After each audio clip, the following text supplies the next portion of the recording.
Em primeiro lugar, a gente precisa elogiar quando há servidores, como é o caso da doutora Eliane, que atuam para combater os focos de corrupção que existem dentro de governos, aliás, de qualquer governo.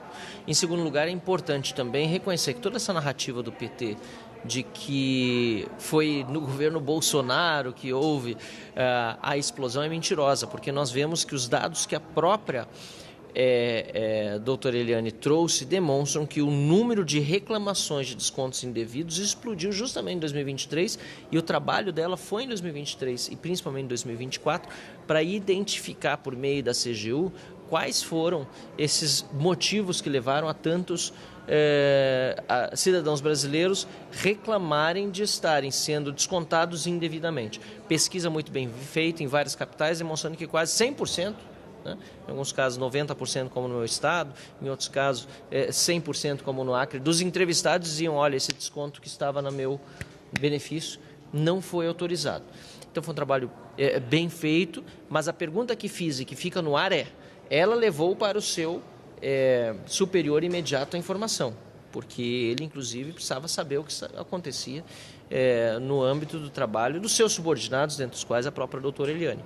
Ele levou essa informação adiante para o ministro Vinícius Carvalho. O ministro Vinícius Carvalho, se recebeu essa informação, levou para as duas reuniões ministeriais que ocorreram entre aquele momento em que a CGU terminou o relatório e a deflagração da operação sem desconto da Polícia Federal, porque se ele, sabendo da informação, o ministro no caso, não compartilhou com os outros ministros e por isso continuou essa roubalheira durante um ano, ele certamente vai poder demonstrar, sim, que ele, como ministro, fez a parte que cabia como chefe da CGU, mas a Casa Civil, o próprio presidente Lula, não estancou a roubalheira e o ministro da Previdência, Carlos Lupe, vai poder tratar desse assunto na próxima segunda-feira. Agora, se o ministro Vinícius Carvalho não foi diligente com essa informação, ele que responde por prevaricação. A gente precisa descobrir quem foi, mas alguém aí falhou no âmbito político dentro do governo Lula para que essa roubalheira fosse estancada antes da operação sem desconto da Polícia Federal, que levou quase um ano para acontecer entre a identificação da CGU de que havia esses descontos indevidos e, portanto, esse roubo dos aposentados e a efetiva deflagração de uma operação policial.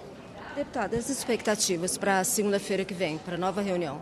Acho que é a reunião que mais atenção vai chamar desde o início da CPI, eu não tenho dúvida disso. Vai haver muitas coisas ainda pela frente, inclusive a convocação do Careca, que vai acontecer também, provavelmente nas próximas semanas, mas essa de segunda-feira é importante porque o ministro da Previdência era o ministro Carlos Lupe quando a operação sem desconto foi deflagrada. Inclusive, ele caiu, como decorrência dessa operação e da pressão que Câmara e Senado fizeram. Lembro bem que na Câmara dos Deputados nós tivemos uma reunião muito tensa com ele, uma convocação foi feita ao ministro, uma aposentada de nome Eximar estava ao meu lado e chorou no momento por causa dos descontos que foram feitos no seu contra-cheque, que ela precisa, que ela tem necessidade, como todos os outros aposentados que têm sido roubados, e certamente isso contribuiu também para a queda do ministro naquele momento. Agora, ele vem para cá na condição de ex-ministro, aliás, ex-ministro duas vezes, porque ele já na época do governo Dilma tinha sido demitido por denúncias também de corrupção. Ele vai ter, na segunda-feira, a oportunidade de explicar melhor o que aconteceu sobre o seu ministério e como pode que, repito, mais de um ano depois de a CGU fazer o trabalho identificando essa roubalheira, ainda assim o Ministério da Previdência não fez o seu papel de demitir quem estava roubando dentro do INSS, por exemplo, de identificar os sindicatos fraudulentos, enfim, fazer o papel que cabia como ministro de evitar que essa roubalheira acontecesse. E se não fez o seu papel como ministro, fica a pergunta, foi omisso ou foi cúmplice e beneficiário? Carlos Lupe vai ter muita explicação a dar na próxima segunda-feira. Deve haver uma oitiva do ministro Vinícius Carvalho também? Nós estamos propondo isso, nós inclusive propusemos que o seu subordinado imediato, cujo nome agora não me ocorre, mas que foi declinado pela doutora Eliane, também seja convocado. Acabamos de assinar esse pedido de convocação, porque nós precisamos esclarecer. É claro que com o andar dos trabalhos, nós vamos vendo quais são as autoridades e pessoas mais importantes para serem chamadas, porque a CPI tem um prazo estipulado, porque às vezes as peças do quebra-cabeça podem ser preenchidas por outro lado.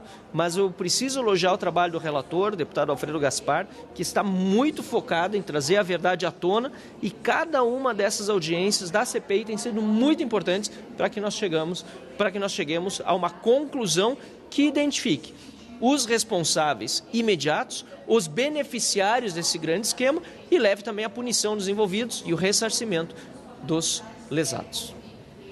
Muito obrigada. Eu agradeço. Obrigado. Boa noite.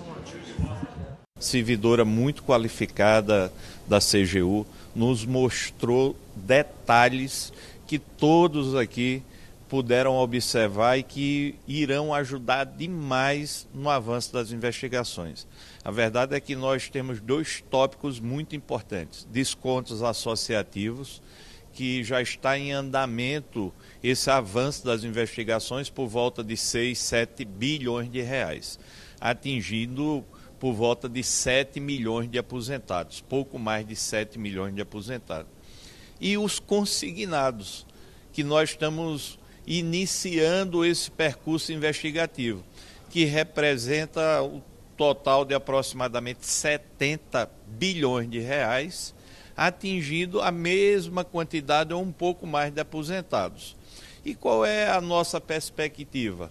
É cessar esse roubo ao aposentado e ao pensionista, recompor a perda que eles vêm sofrendo ao longo dessa jornada e tornar o sistema de previdência transparente.